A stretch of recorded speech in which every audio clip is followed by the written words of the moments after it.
Oh, pinalipit yung ano. May na!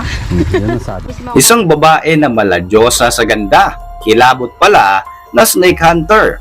Sikat na vlogger at snake hunter na si Cobra Prince, pang ilang kaya sa listahan.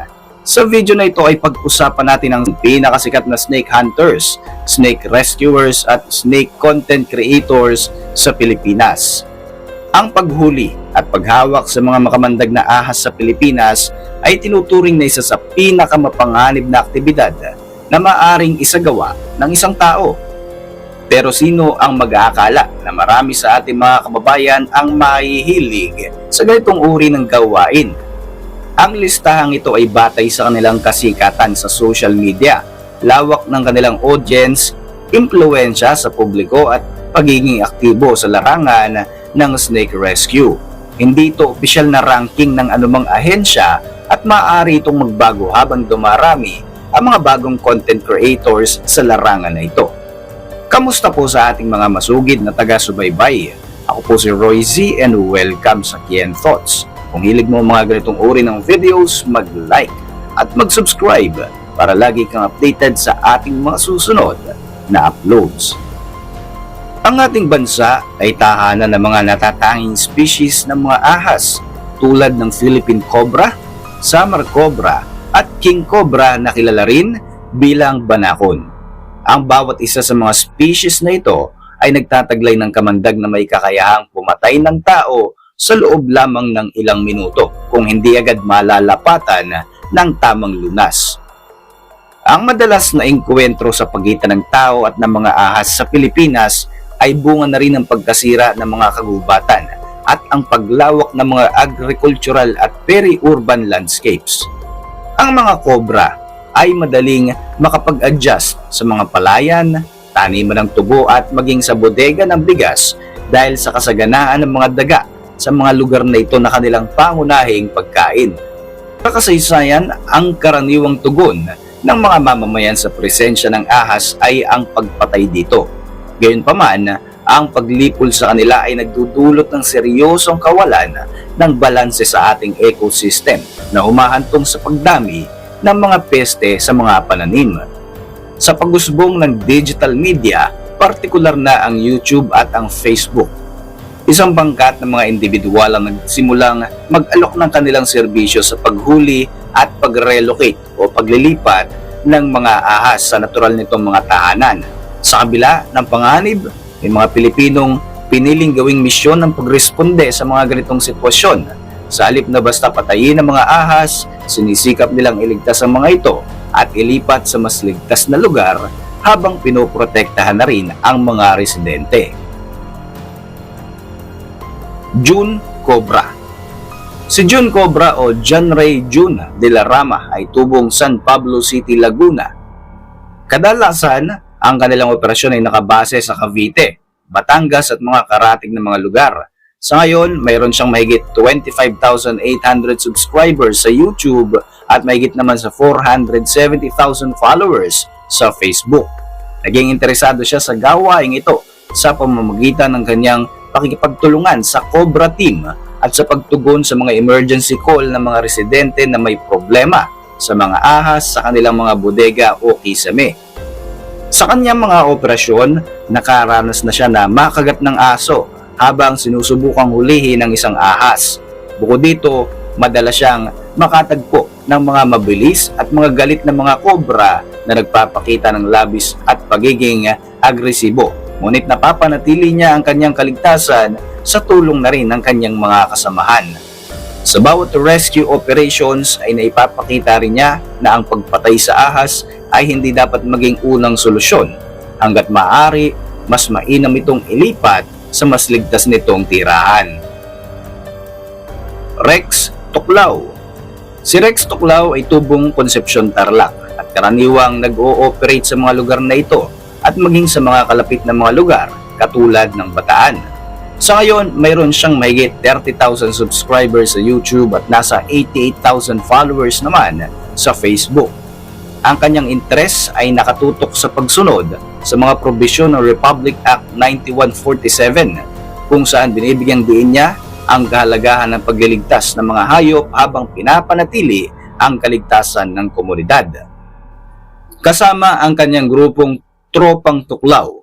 Kilala sila sa kanilang mga rescue operations sa mga bukirin, taniman, palaisdaan at mga abandonadong struktura kung saan madalas namumugad ang mga ahas. Hindi lamang mga kobra ang kanilang nahuhuli. Kadalasan ay naghahunting din sila ng mga naglalakihang mga sawa at kalaunan nga ay inililipat ito sa mga kagubatan. Ang kanilang mga video ay nagbibigay ng malinaw na paalala na mga ahas ay hindi naman basta-basta umaatake sa tao. Kadalasan, napipilitan lamang silang lumabas dahil sa pagkasira ng kanilang tahanan, mga pagbaha o paghahanap ng mga pagkain.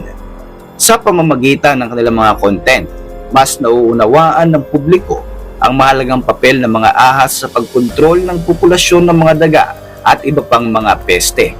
Si Rex ay nakaranas na rin na aktwal na pagkatuklaw sa kanyang kamay habang hawak ang isang spitting cobra sa isang rescue operation. Itong naging dahilan ng kanyang pagka-ospital at nangailangan nga siya ng agarang medikal na atensyon. Princess Tuklaw.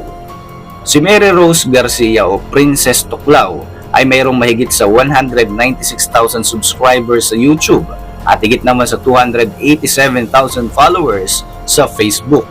Tubong Concepcion, Tarlac, hindi mo aakalaing ang magandang babaeng ito ay mahihilig sa paghuli at pag-rescue ng mga makamandag na mga ahas.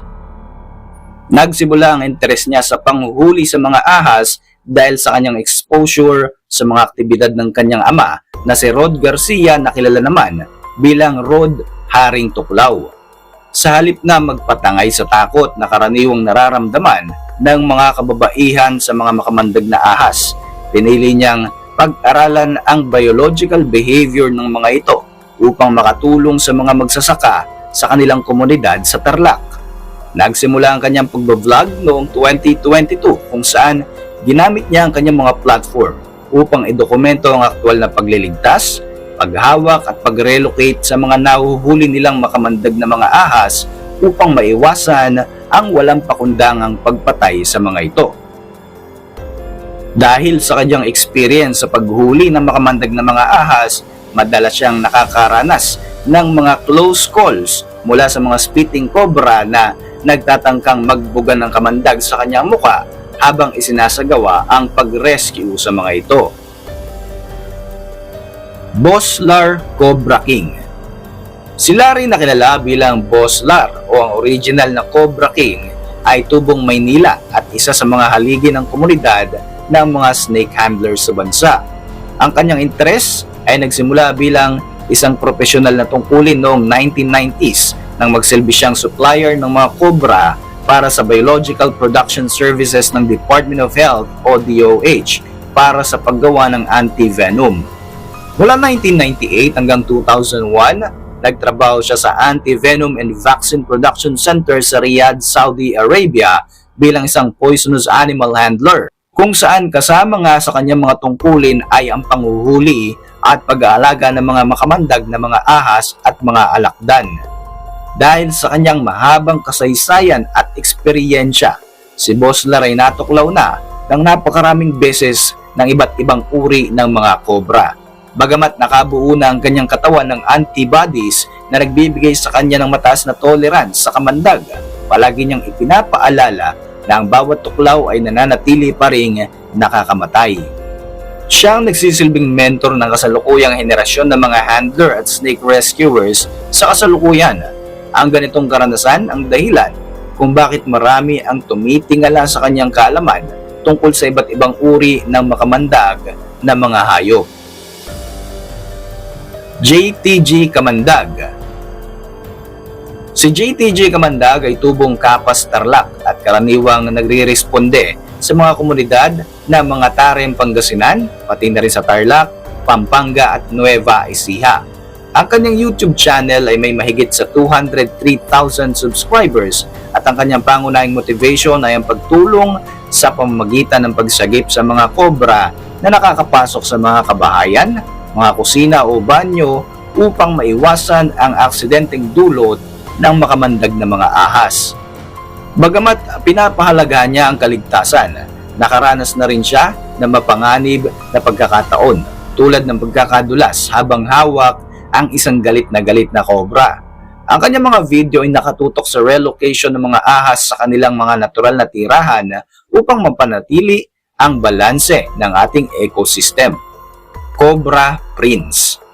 Si Ian Florentin, na mas kilala sa kanyang channel na Cobra Prince, ay isang sikat na tagahuli ng ahas at vlogger mula sa San Pablo, Laguna.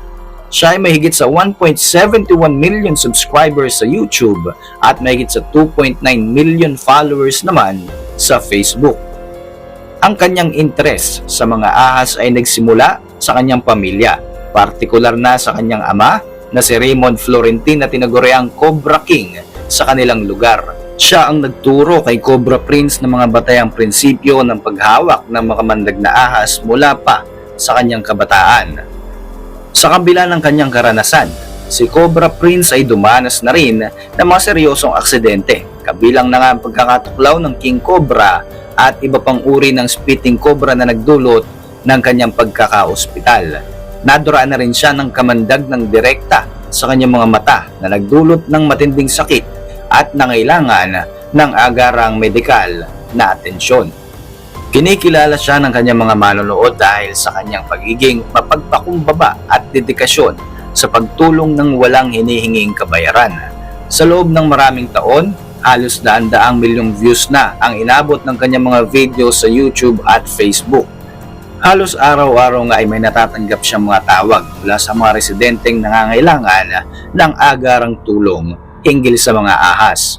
Bukod sa entertainment, malaki rin ang naging ambag ng kanyang channel sa pagpapalaganap ng tamang impormasyon tungkol sa mga ahas.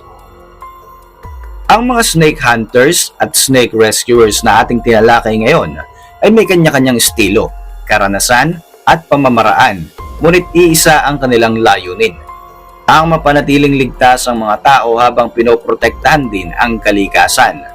Mahalagang tandaan na ang paghuli sa mga makamandag na mga ahas ay hindi simpleng libangan lamang. Isa itong napakapanganib na gawain na nangangailangan ng sapat na pagsasanay, tamang kagamitan at maraming taon ng karanasan. Sa katunayan, marami na sa mga snake hunters sa Pilipinas ang nasawi matapos matuklaw habang nagsasagawa ng rescue operations. Sino sa mga nasa listahan ang naging paborito mong snake rescuer? Para sa inyong mga reaksyon, mag-iwan lang ng komento sa ibaba ng video na ito. At para manatiling updated sa ating mga susunod na uploads, siguruhing mag-subscribe. I-like mo na rin ang ating mga videos bilang suporta. Muli, ako po si Royzy at maraming salamat sa patuloy na pagsubaybay sa ating channel.